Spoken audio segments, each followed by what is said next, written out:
السلام علیکم۔ آج کی ویڈیو میں ہم بات کریں گے ایک ایسے موضوع پر جس نے صدیوں سے مسلمانوں کو الجھا رکھا ہے۔ کیا واقعی اسلام میں صرف 12 فرقے تھے؟ کیا واقعی ایک فرقہ غائب ہو گیا ہے؟ اور وہ کون سے گروہ ہے جو جنت میں جائے گا؟ یہ سوالات صرف تاریخ ہی نہیں بلکہ آج کے ہر مسلمان کے لیے بہت سے اہم ہے۔ چلیے قرآن سنت کی روشنی میں جانتے ہیں اس کی اصل حقیقت۔ نبی کریم صلی اللہ علیہ وآلہ وسلم نے فرمایا، میری امت 73 فرقوں میں تقسیم ہو جائے گی، ان میں سے صرف ایک فرقہ جنت میں جائے گا۔ صحابہ نے پوچھا، یا رسول اللہ، وہ نجات پانے والا کون سا فرقہ ہے؟ آپ صلی اللہ علیہ وسلم نے فرمایا، وہ جو میرے طریقے اور صحابہ کے طریقے پر چلے گا۔ اس حدیث سے واضح ہوتا ہے کہ نجات اسی کو ملے گی جو قرآن و سنت کو مضبوطی سے تھامے گا۔ فرقوں کا تصور کہاں سے آیا؟ اکثر لوگ کہتے ہیں کہ اسلام میں 12 فرقے تھے، یہ ایک فرقہ غائب ہے۔ یہ بات قرآن یا صحیح احادیث میں کہیں موجود نہیں۔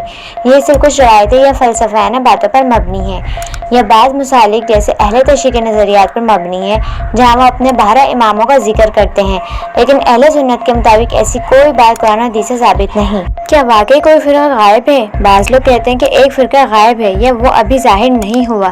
یہ نظریہ اسلام کی بنیادی تعلیمات کے خلاف ہے۔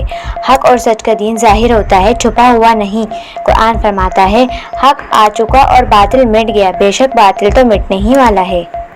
قرآن کا حکم فرقے واریت سے بچو۔ اللہ تعالیٰ قرآن میں واضح حکم دیتے ہیں، اور ان لوگوں میں سے نہ ہو جائے جنہوں نے اپنے دین کو ٹکڑے ٹکڑے کر دیا، فرقے فرقے ہو گئے، اور فرمایا، اللہ کی رضی کو مضبوطی سے تھام لو اور تفریقہ میں مت ڈالو۔ ہمیں فرقوں کی طرف نہیں بلکہ قرآن، سنت اور امت کی وحدت کی طرف جانا ہے۔ نجات یافتہ گروہ کون سا ہے؟ وہ لوگ جو قرآن کو سمجھ کر عمل کرتے ہیں، سنت نبی صلی اللہ علیہ وآلہ وسلم پر چلتے ہیں، صحابہ کرام کے راستے کو اپناتے ہیں، علم اور اخلاص کے ساتھ دین کو اپناتے ہیں۔ نبی کریم صلی اللہ علیہ وآلہ وسلم نے فرمایا، وہی فرقہ نجات پائے گا جو میرے اور میرے صحابہ کے طریقے پر ہوگا۔ یہ اہل سنت الجماعت کہلاتے ہیں۔ فرقہ پرستی سے خبردار۔ آج ہمیں سوشل میڈیا، معاشرے اور بعض مذہبی گروہوں میں فرقہ پرستی، نفرت اور تعصب نظر آتا ہے۔ یہ سب دین سے دوری کی علامات ہیں۔ اگر ہم واقعی جنت کے نجات یافتہ گروہ کا حصہ بننا چاہتے ہیں تو دوسروں پر فتوے نہ لگائیں، صرف قرآن و سنت کی طرف رجوع کریں اور اخلاق، علم اور تقویٰ کو اپنائیں۔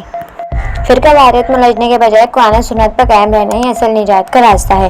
اپنے بچوں، خاندان اور معاشرے کو بھی یہی سکھائیں کہ ہم مسلمان ہیں اور ہمارا صرف ایک ہی راستہ ہے، اللہ اور اس کے رسول صلی اللہ علیہ وآلہ وسلم کا راستہ۔